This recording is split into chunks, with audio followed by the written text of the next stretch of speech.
From translation, TLB the Living Bible this 207 day of the year. Today we are reading passages, Ecclesiastes, 9-12 Ecclesiastes chapter 9, verses 1 to 18. This too, I carefully explored. Even though the actions of godly and wise men are in God's hands, no one knows whether God will show them favor. The same destiny ultimately awaits everyone, whether righteous or wicked, good or bad, ceremonially clean or unclean, religious or irreligious. Good people receive the same treatment as sinners, and people who make promises to God are treated like people who don't. It seems so tragic that everyone under the sun suffers the same fate. That is why people are not more careful to be good. Instead, they choose their own mad course, for they have no hope. There is nothing ahead but death anyway. There is hope only for the living. As they say, it's better to be a live dog than a dead lion. The living at least know they will die, but the dead know nothing. They have no further reward, nor are they remembered. Whatever they did in their lifetime, loving, hating, envying, is all long gone. They no longer have a part in anything here on earth. So go ahead, eat your food with joy and drink your wine with a happy heart, for God approves of this. Wear fine clothes with a dash of cologne. Live happily with the woman you love through all the meaningless days of life that God has given you under the sun. The wife God gives you is your reward for all your earthly toil. Whatever you do, do well. For when you go to the grave, there will be no work or planning or knowledge or wisdom. I have observed something else under the sun. The fastest runner doesn't always win the race, and the strongest warrior doesn't always win the battle.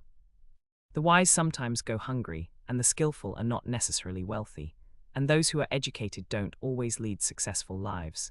It is all decided by chance, by being in the right place at the right time. People can never predict when hard times will come. Like fish caught in a cruel net or birds trapped in a snare, so people are caught by sudden tragedy. Here is another bit of wisdom that has impressed me as I have watched the way our world works. There was a small town with only a few people, and a great king came with his army and besieged it. A poor, wise man knew how to save the town, and so it was rescued, but afterward no one thought to thank him. So even though wisdom is better than strength, those who are wise will be despised if they are poor. What they say will not be appreciated for long. Better to hear the quiet words of a wise man than the shouts of a foolish king. Wisdom is better than weapons of war, but one sinner can destroy much that is good. Ecclesiastes chapter 10, verses 1 to 20. Dead flies can make even a bottle of perfume stink, and a little stupidity can cancel out the greatest wisdom. A wise man's heart leads him to do right, and a fool's heart leads him to do evil. You can identify a fool just by the way he walks down the street. If your boss is angry at you, don't quit. A quiet spirit can overcome even great mistakes. There is another evil I have seen as I have watched the way our world works. Rulers make mistakes, and the wrongdoers are promoted while the capable ones are demoted. I have even seen slaves riding like princes and princes walking like slaves. When you dig a well, you might fall in. When you demolish an old wall, you could be bitten by a snake. When you work in a quarry, stones might fall and crush you. When you chop wood, there is danger with each stroke of your axe. Using a dull axe requires great strength, so sharpen the blade. That's the value of wisdom. It helps you succeed. If a snake bites before you charm it, what's the use of being a snake charmer? The words of a wise man win him favor, but the words of a fool are self-destructive. He starts out by talking foolishness and ends up saying crazy things that are dangerous, yet the fool multiplies words. No one knows what is going to happen, and who can predict the future. A fool's work wears him out. He doesn't even know the way to town. Woe to the land whose king was once a servant, and whose leaders party in the morning. Happy is the land whose king is a nobleman, and whose leaders feast at the proper time to gain strength for their work, not to get drunk. Laziness lets the roof leak, and the house droops because of idle hands. A party gives laughter, and wine gives happiness, and money solves everything. Never curse the king, or even think bad thoughts about him in your bedroom, for a little bird will tell him what you say. Ecclesiastes chapter 11, verses 1 to 10. Give generously, for your gifts will return to you later. Divide your gifts among many, for in the days of trouble you don't know who can help you. When clouds are heavy, the rains come down. When a tree falls, whether south or north, there it lies. If you wait for perfect conditions, you will never get anything done. God's ways are as mysterious as the path of a windstorm, and as the manner in which a baby's bones are formed in the mother's womb. Keep on sowing your seed, for you never know which will grow, perhaps it all will.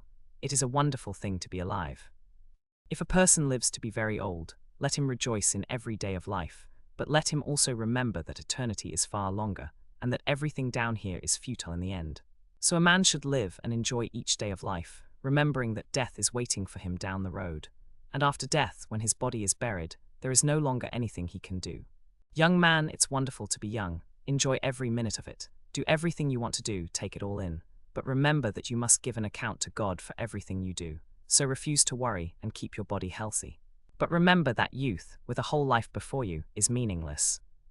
Ecclesiastes chapter 12, verses 1 to 14. Don't let the excitement of youth cause you to forget your Creator. Honor Him in your youth before you grow old and say, life is not pleasant anymore. Remember Him before the light of the sun, moon, and stars is dim to your old eyes, and rain clouds continually darken your sky.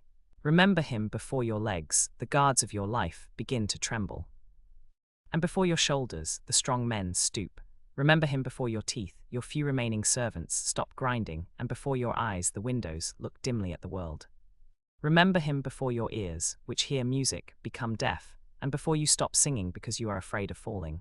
Remember Him before you become afraid of heights and of falling in the streets. Remember Him before your hair turns white like an almond tree in bloom, and before you move along heavily like a grasshopper dragging itself along, and before the capybara no longer stimulates desire, and before the mourners gather at the graveside. Yes, remember your Creator now while you are young, before the silver cord of life snaps and the golden bowl is broken, and the pitcher at the fountain is shattered, and the wheel at the cistern is broken. For then the dust will return to the earth, and the spirit will return to God who gave it. It is all so utterly meaningless, says the preacher. Everything is meaningless. But my son, be warned, there is no end of opinions ready to be expressed. Studying them can go on forever and wear you out. The preacher tried to find comforting words, and to write the truth in a sincere and pleasing way. The words of the wise are like goads, and the sayings of the scholars are like well-driven nails. They are given by one shepherd. But my son, let me give you some further advice. Be careful, for writing books is endless, and much study wears you out. Let us conclude. Fear God and keep His commandments, for this is the whole duty of man. For God will judge us for everything we do, including every hidden thing, good or bad.